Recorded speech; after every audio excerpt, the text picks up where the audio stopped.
Pada saat kamu kecil sudah meninggal belum? Belum. Terus? Dipukul sama siapa kamu? Pakai apa? Pakai batu. Halo guys, balik lagi dalam channel gua. Guys, hari ini gua akan menceritakan tentang kasus pembunuhan seorang wanita. Mirisnya kejadian ini dilakukan pada saat malam takbiran sebelum lebaran. Bagaimana kronologi cerita dari kasus ini? Yuk kita simak videonya.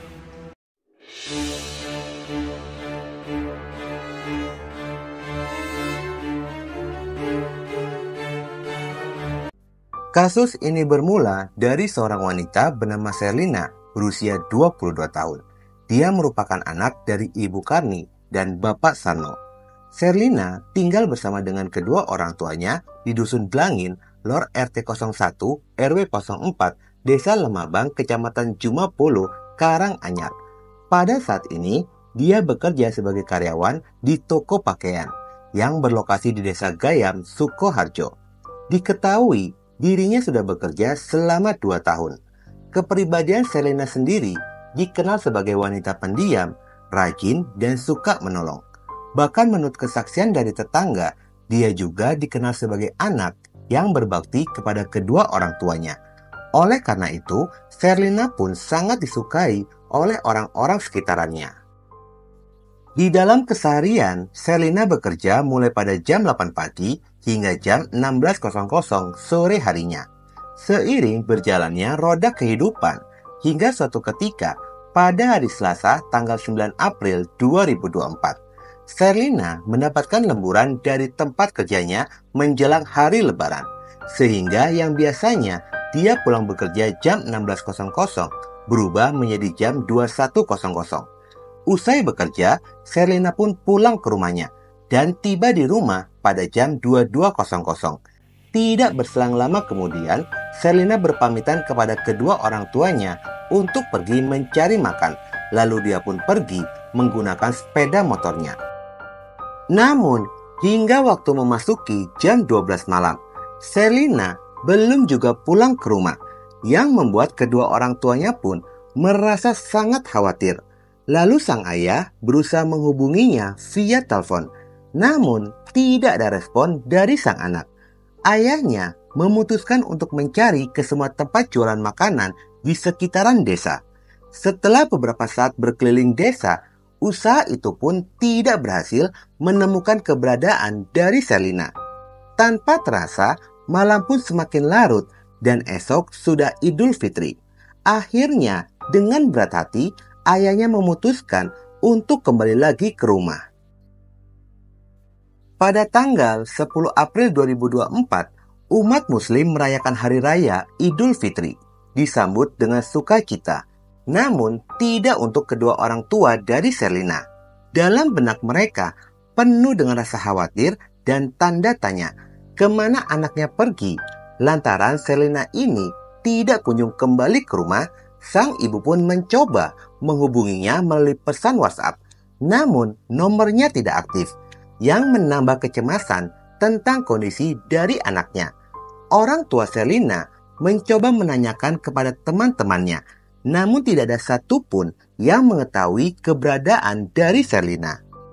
Memasuki 2 hari kemudian, tepatnya hari Jumat, tanggal 12 April 2024, tanpa diduga, Sherlina membalas pesan WhatsApp dan mengatakan jika dirinya sedang berada di salah satu rumah dari temannya.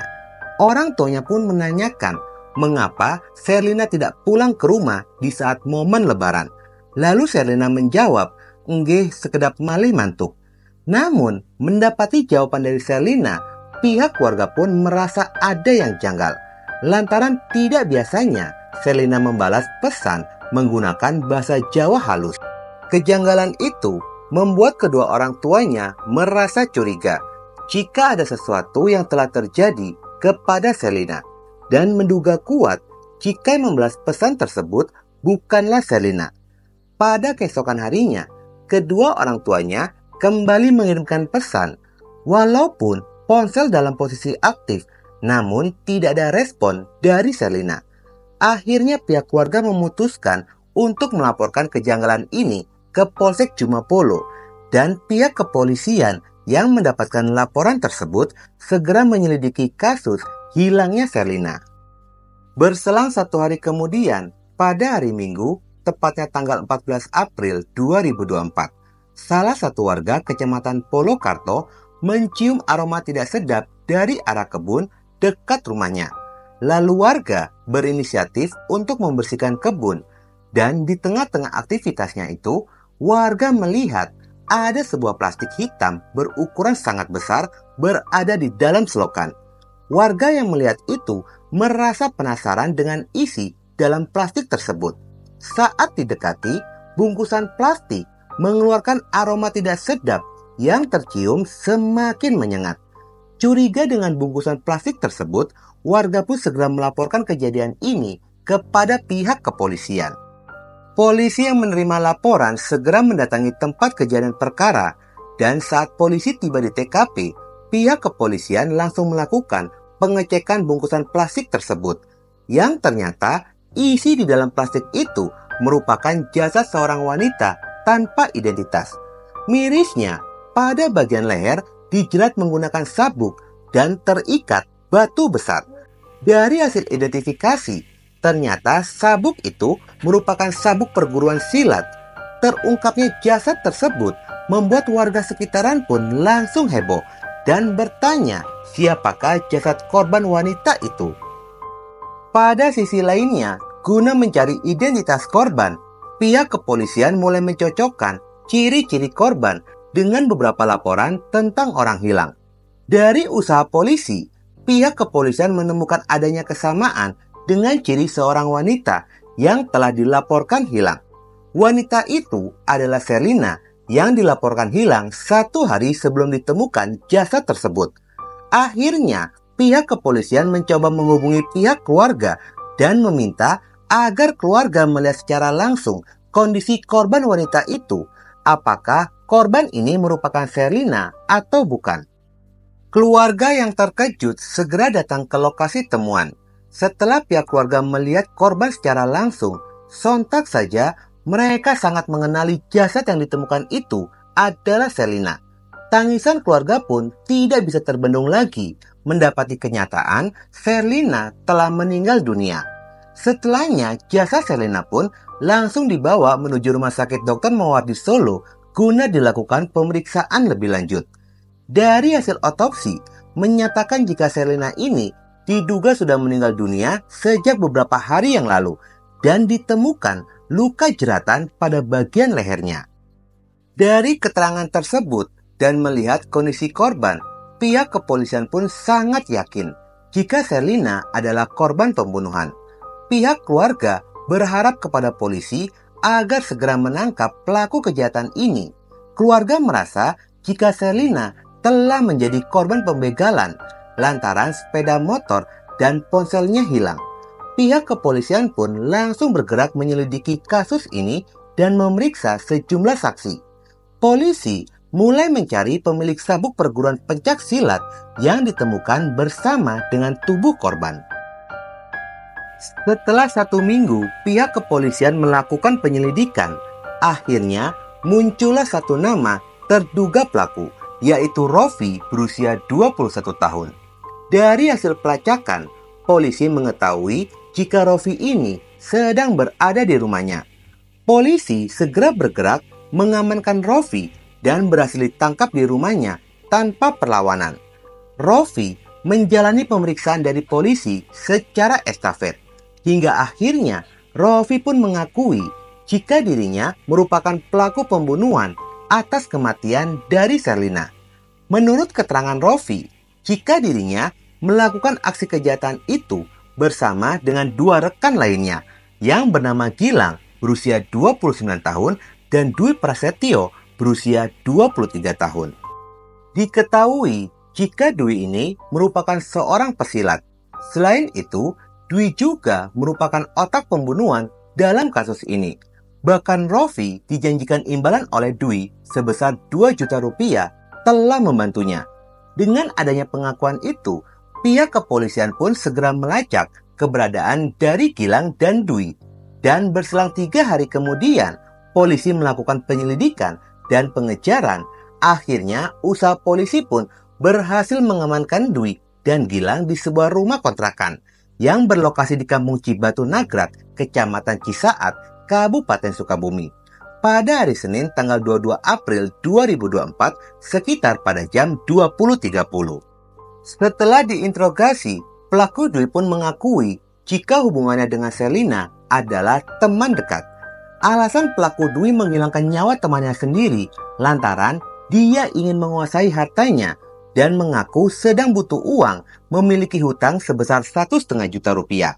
Pelaku Dwi menjelaskan kepada polisi jika kejadian ini bermula pada hari Senin tanggal 8 April 2024. Pelaku Dwi menghubungi Rofi via WhatsApp dan meminta bantuan untuk membunuh Sherlina, dan yang menjadi targetnya adalah uang, sepeda motor, dan ponsel milik Sherlina. Rofi yang pada saat itu sedang tidak memiliki uang, akhirnya dia pun menyetujui rencana tersebut. Lalu Rofi mengajak Gilang untuk membantunya membunuh Sherlina. Setelah rencana pembunuhan itu tersusun rapi dan mereka bertiga sepakat akan melakukan pembunuhan pada saat malam takbiran. Pada keesokan harinya sekitar pada jam 22.00, pelaku Dwi menghubungi Sherlina via WhatsApp untuk mengajaknya mencari makan malam. Setelah itu Sherlina pun bergegas pergi dari rumahnya menjemput pelaku Dwi di tempat tongkrongannya yang berada di desa Jatisbon. Sherlina dan Dwi pun pergi berboncengan untuk mencari makan di sekitaran desa. Usai makan malam, Sherlina dan Dwi pun bergegas kembali ke tempat tongkrongan awal menjemput pelaku Dwi. Namun setibanya di sana sudah ada Rofi dan Gilang. Saat itu Dwi meminta kepada Sherlina untuk ikut nongkrong bersama dengan mereka, dan Sherlina pun setuju dengan ajakan itu. Di lokasi tongkrongan, ketiga pelaku ini sambil meminum minuman keras, sementara Sherlina bermain ponsel. Tidak berselang lama, pelaku Dwi pergi ke belakang untuk mengambil sabuk silat miliknya.